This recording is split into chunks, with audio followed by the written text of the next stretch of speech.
Chapter 25. Chief Energy Officer. The answer would come not from Joy but from someone else on the bus. Someone who had hardly spoken but who had a lot of experience with being a positive, contagious leader. His name was Jack and he was a middle-aged man with a bald head and one of those big white sparkling smiles that made you smile. When he spoke everyone listened, and now was his time to tell George what he knew. "It's time for you to become the CEO of the NRG company," Jack commanded with the confidence of a seasoned leader as he fixed his tie and brushed off his suit jacket. George thought this guy had completely lost his mind. "Sir, I'm just a manager. Not even an executive. I've got 2 days. Please tell me how I'm going to be the CEO of my company and what it has to do with leading from the heart. First, call me Jack. Second, CEO doesn't stand for Chief Executive Officer anymore. It stands for Chief Energy Officer. Why energy? Because energy is the currency of personal and professional success today. If you don't have it, you can't lead, inspire, or make a difference. And the great thing about being a Chief Energy Officer is that anyone in your company, including you, can become one. Deciding to become a Chief Energy Officer means that you share positive, powerful, and contagious energy with your coworkers, employees, and customers. It means you communicate from the heart, Jack said as he put his hand on his chest. Now, George, I'm sure you heard that the big buzzword in business today is emotional intelligence. George nodded as Marty yelled from the back, "Research says it's responsible for 80% of adult success." "Yes, it is, Marty," Jack added, "and what emotional intelligence really is all about is tapping the power of your heart when you are leading, selling, and communicating. And heartfelt leadership are one and the same. It's all about communicating effectively and contagiously with others. And you know what this means when you really simplify it. It means that people like you respect you and they want to follow you. Now, I'm not saying you can become a Chief Energy Officer overnight, but if you are going to lead your team to victory on Friday, you have to start now." Then quietly he asked, "Can I tell you a little story?" "Of course," answered George. "Before your eyes, you see me, a confident leader. I know who I am. I know what I am here to do, and I know how to lead. Not only am I the Chief Executive Officer of my company, but I am indeed one of the Chief Energy Officers as well. But several years ago this was not the case. Several years ago, just like you, I was on this bus and Joy, dear Joy, truly an angel sent from heaven, saved my job, my company, and my life. Do you want to know how?" George nodded as his eyes were fixed on this confident leader. "I was running a major division in my company. They had hand-picked me out of business school years before, and many of the higher-ups called me the chosen one. I had all the knowledge in the world. I had the resume, the pedigree, and the work ethic. Man, I worked hard. For 25 years I I ran up the corporate ladder of success. But looking back, what I see I didn't have was heart. I wasn't a real leader. I kicked people off my bus all the time without thinking about it, and I led by fear, and fear doesn't last. It had worked early in my career, but over time we had a severe retention and morale problem in my division, and productivity had dropped significantly. Performance plunged. Negativity grew and sales dropped so low we almost caused the company to go into bankruptcy. The board wanted to fire me, but one guy, my mentor, who was the president of the company, believed in me and said he would give me a chance to turn the situation around. But I didn't have any hope. I had failed and decided to give up, and I mean give all of it up. But wouldn't you believe, on the one day I had decided to leave early to give up not just my job but my life, I met Joy. George just sat there in shock, saying no under his breath. Yes, George, I was going to give it all up. The pain was too big, the failure too large. The expectation I had never lived up to. I know what you are thinking. Looking back, it's hard to believe. I can't even believe that had been my thought process back then, but I was down. real down, until Joy lifted me up.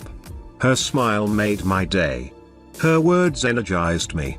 She woke me up. So I decided not to give up and started taking her bus to work.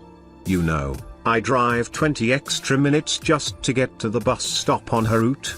I became a chief energy officer because of her, and now I have developed a thriving company filled with chief energy officers who use her 10 rules to create success and positive energy every day.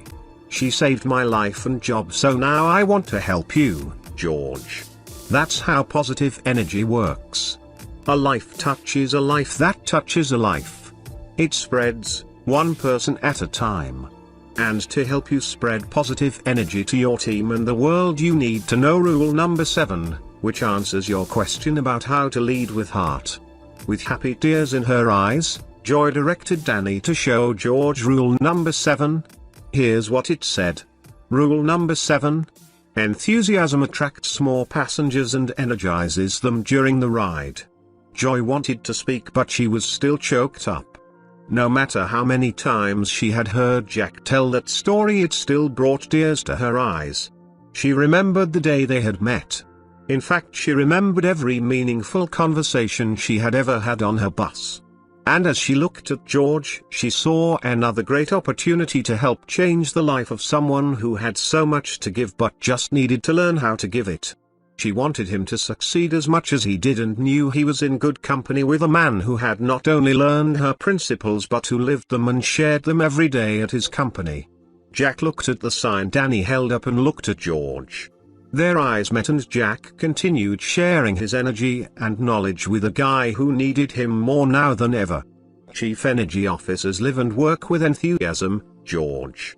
They tap the power of their heart by getting excited about being alive, by filling up with loads of positive energy, and by being optimistic about life and work. They don't let fear stop them.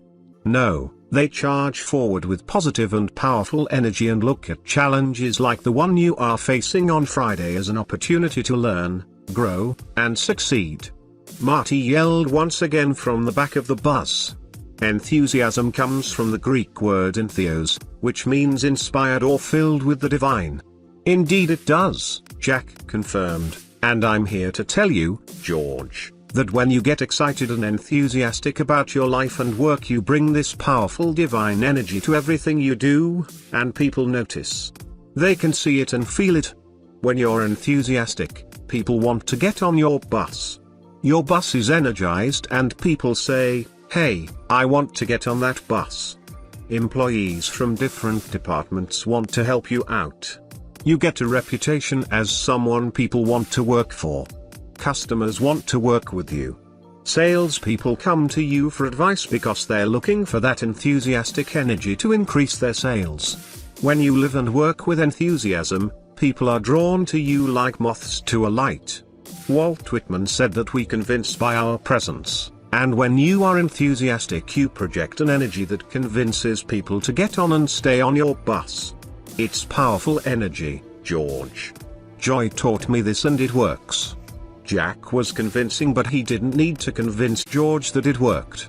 As Jack spoke, George remembered how enthusiasm had helped him get his first job. They had told him they loved his fire. He thought about how enthusiasm in trying to get a date with his wife eventually influenced her to give him a shot. He reflected on how enthusiastic he had been during his early years at the NRG company and wondered what had happened. Where along the way had he lost his spark? But that was the past, he thought. Now he just wanted to feel that fire burn inside him again.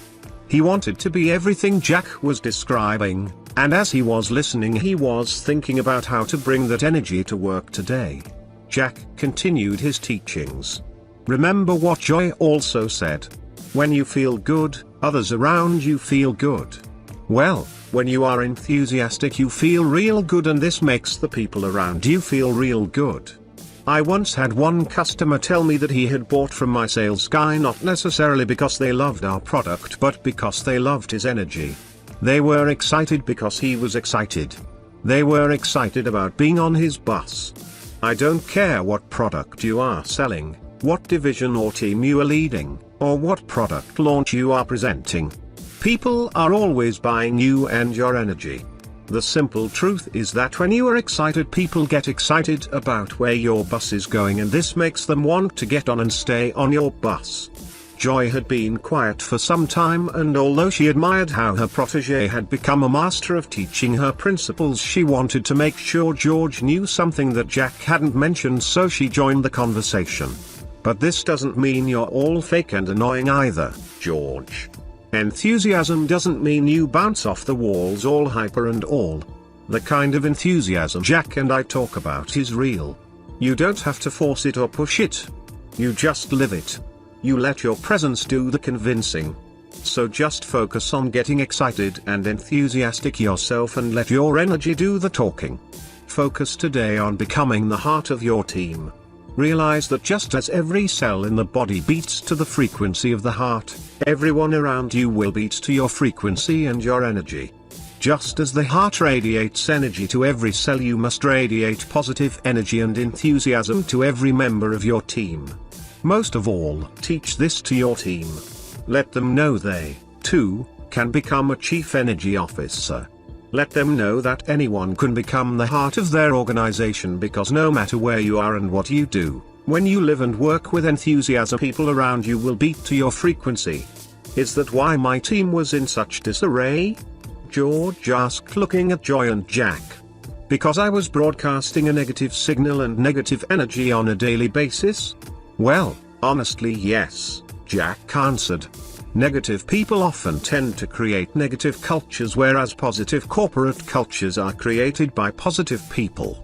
The energy of a company or team is cultivated by the energy and enthusiasm of the leaders and each person in the organization who contributes to the collective energy and culture of it. In turn, this collective energy influences each person's energy in the organization, creating a perpetual cycle of positive energy or negative energy. So when people ask me what my company's most important asset is, I tell them it is energy. Not gas or oil, I say, but the people and the energy they bring to their work. And this positive energy is what makes us successful. The numbers don't lie, Marty said, always looking to add research to the discussion. Daniel Goleman, author of Emotional Intelligence, Bloomsbury, 1996, Bantam, 1997, explains that a positive company with a positive corporate culture will outperform their negative counterparts every time. It's also important to note that if you would invest in the companies voted the best places to work, where people are full of positive energy and enthusiasm, you would significantly outperform the stock market averages. So it appears that a positive culture is also good for revenue and the bottom line. You hear that? Joy said. It's all about energy, George. What's been missing is enthusiasm. The most successful teams have it, every team wants it, but very few have it. And it starts with you. When you have it, they'll have it.